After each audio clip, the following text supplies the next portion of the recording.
दोस्तों, चंद्रबाबू नायडू ने पलटी मार दी है। मोदी को ओपन चैलेंज चंद्रबाबू नायडू ने कर दिया है कि अगर सीटें घटी तो तहलका मचा दूंगा। चंद्रबाबू नायडू ने पलटी मारी है। मोदी जी जो गेम खेलना चाह रहे थे उस पर नायडू ने पानी फेर दिया है। डीलिमिटेशन को लेकर के अब तक तो सिर्फ इंडिया अलायंस के नेता विरोध कर रहे थे, सरकार पर आरोप लगा रहे थे कि सरकार जनसंख्या कराएगी और उसके बाद दक्षिण भारत जनसंख्या नियंत्रण में काफी आगे है। इसे मुद्दा बनाते हुए दक्षिण भारत में लोकसभा की सीटें घटाएगी सरकार और उत्तर भारत में जनसंख्या ज्यादा है, इसीलिए उत्तर भारत में लोकसभा की सीटें बढ़ाई जाएगी ताकि भाजपा की लोकसभा में पकड़ हो और भाजपा कभी सत्ता से बेदखल ना हो, क्योंकि दक्षिण भारत में भाजपा बहुत ही कमजोर है। इसीलिए मोदी जी परिसीमन के जरिए दक्षिण भारत में सीटें घटाना चाहते हैं। लेकिन अब यह बात सिर्फ विपक्ष नहीं, मोदी के सबसे अजीज पार्टनर बैसाखी चंद्रबाबू नायडू करने लगे। परिसीमन का सिर्फ विरोध ही नहीं, मोदी को ओपन चैलेंज करते हुए आंध्र प्रदेश में ज्यादा बच्चा पैदा करने पर इनाम की घोषणा कर दी है चंद्रबाबू नायडू ने, जिससे मोदी जी के साथ केंद्र के साथ मतलब नायडू का मामला पूरी तरीके से बिगड़ गया है। पूरा मामला क्या है आइए आपको डिटेल में समझाती हूँ। आंध्र प्रदेश के मुख्यमंत्री एन चंद्रबाबू नायडू ने हाल ही में दी प्रिंट को एक इंटरव्यू दिया, जहां उन्होंने कहा कि परिसीमन सरकार करना चाहे तो करे, लेकिन हर राज्य में मौजूदा लोकसभा सीटों की संख्या में बदलाव ना करे। और अगर सरकार बदलाव करना चाहती है, परिसीमन करना चाहती है तो परिसीमन करे, बदलाव भी करे, लेकिन जनसंख्या को देखते हुए लोकसभा की सीटों में बढ़ोतरी करे, लेकिन सीटें घटाए ना, यानी सीटें कम ना करे। इसका मतलब तो यह हो गया कि हमने पॉपुलेशन को नियंत्रण में रखा तो गलती हमारी हो गई क्या कि हमारी सीटें कम कर दी जाएगी। यदि आप सीटें बढ़ाते हैं तो कोई बात नहीं, बढ़ा लीजिए, लेकिन अनुपातिक रूप से आप सीटें बढ़ाएं, लेकिन आप सीटें घटाए ना। आप सीटें घटा नहीं सकते। अगर आप सीटें आंध्र प्रदेश में या दक्षिण भारत में कम करते हैं तो हम तहलका मचा देंगे। जिसके बाद नायडू ने यह ऐलान कर दिया कि राज्य में लोग ज्यादा बच्चा पैदा करें और 2 के बाद तीसरा बच्चा पैदा होगा तो नायडू की सरकार उन्हें इनाम देने वाली है। जी हाँ, यह बड़ा ऐलान चंद्रबाबू नायडू की सरकार ने पहले भी की है और अब इस पर इसलिए जोर दी जा रही है क्योंकि जनसंख्या के बेसिस पर अब सीटें, लोकसभा की सीटें बढ़ाने और घटाने पर सरकार विचार कर रही है, जिसके खिलाफ इंडिया अलायंस के तमाम मुख्यमंत्रियों के साथ अब चंद्रबाबू नायडू भी खड़े हो गए।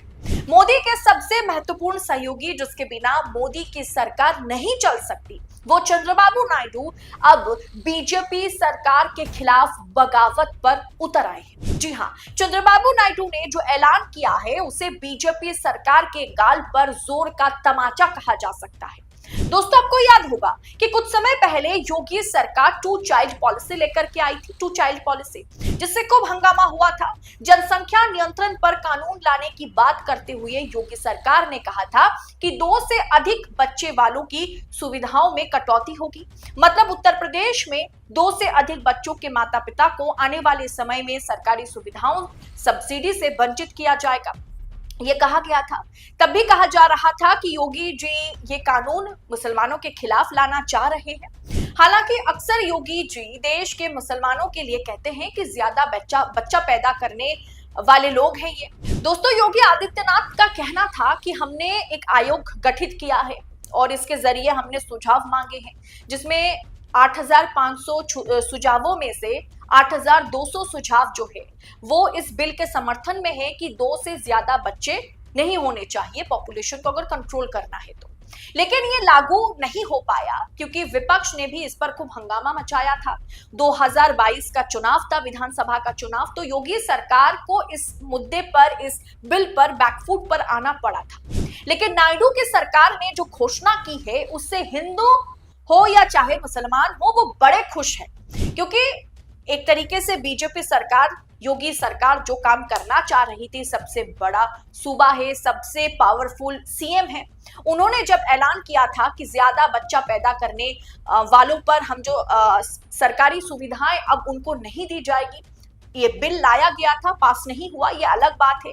वैसे भी मोदी सरकार भी 2 बच्चों वाली पॉलिसी पर ही चलती है, लेकिन जब ये खबर आई कि परिसीमन के जरिए पहले जनसंख्या की जाएगी और जनसंख्या के बाद जहां मतलब दक्षिण भारत और उत्तर भारत की लड़ाई और बढ़ती नजर आएगी, जहां दक्षिण भारत हमेशा पॉपुलेशन को नियंत्रण करने में, क्योंकि दक्षिण भारत के ज्यादातर राज्य जो है वो शिक्षित है, एजुकेटेड है, लिटरेट, काफी लिटरेट स्टेट्स में से तमिलनाडु आते हैं, आप आंध्र प्रदेश की बात कर लीजिए, केरला, कर्नाटका की बात कर लीजिए, तेलंगाना की बात कर लीजिए, ये काफी एजुकेटेड और लिटरेट स्टेट्स हैं।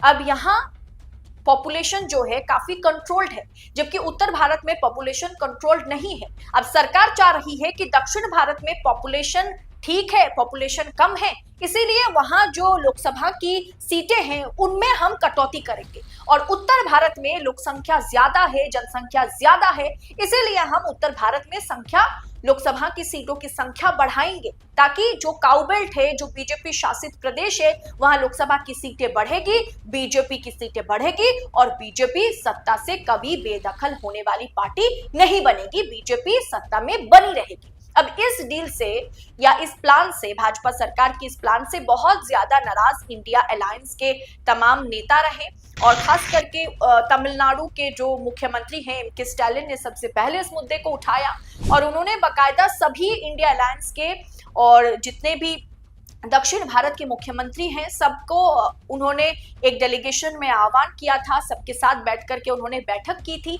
और ये तय हुआ था कि सरकार अगर ऐसा करना चाह रही है तो हम इसके विरोध में खड़े होंगे। अब इस विरोध में खुद चंद्रबाबू नायडू, जो कि मोदी के सबसे करीब बैसाखियों में से एक है, वो एम के स्टालिन के साथ, वो परिसीमन के खिलाफ तो नहीं, लेकिन अगर दक्षिण भारत में लोकसभा की सीटें घटाई जाएगी तो वो तहलका मचाएंगे, ये बात करते हुए अब जो चंद्रबाबू नायडू हैं वो नजर आए, और ये तक उन्होंने कह दिया कि हमने पॉपुलेशन को कंट्रोल में रखा, ये हमारी कमजोरी नहीं है। ठीक है, अब हम ये ऐलान करते हैं कि 2 नहीं, तीसरे चौथे बच्चा पैदा कीजिए, तीसरे बच्चा पैदा करने वाली जो मां होंगी उन्हें या तो गाय अगर बेटा होता है, या फिर 50,000 रुपए दी जाएगी अगर बेटी होती है तो। मतलब ज्यादा बच्चा पैदा करने के लिए आंध्र प्रदेश के मुख्यमंत्री चंद्रबाबू नायडू ने ऐलान कर दिया है, उन्होंने इनाम रख दी है, जो मोदी सरकार, बीजेपी सरकार, योगी सरकार की 2 चाइल्ड पॉलिसी के पूरी तरीके से खिलाफ है।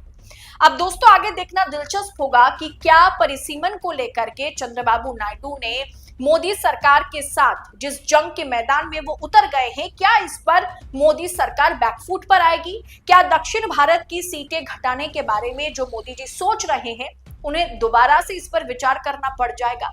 क्या नायडू वाकई मोदी जी को बैकफुट पर लाने में सक्षम हो पाएंगे? ये तो आने वाला वक्त ही तय करेगा। फिलहाल इस पूरे विषय पर आपकी राय क्या है? कमेंट बॉक्स में अपनी राय हमारे साथ साझा करें, और ऐसी तमाम खबरों को लगातार पाने के लिए 4 PM न्यूज नेटवर्क के साथ बने रहें। फिलहाल इस रिपोर्ट में इतना ही, जल्द होगी आपसे मुलाकात। बहुत बहुत शुक्रिया आप सभी का। जय हिंद, जय भारत।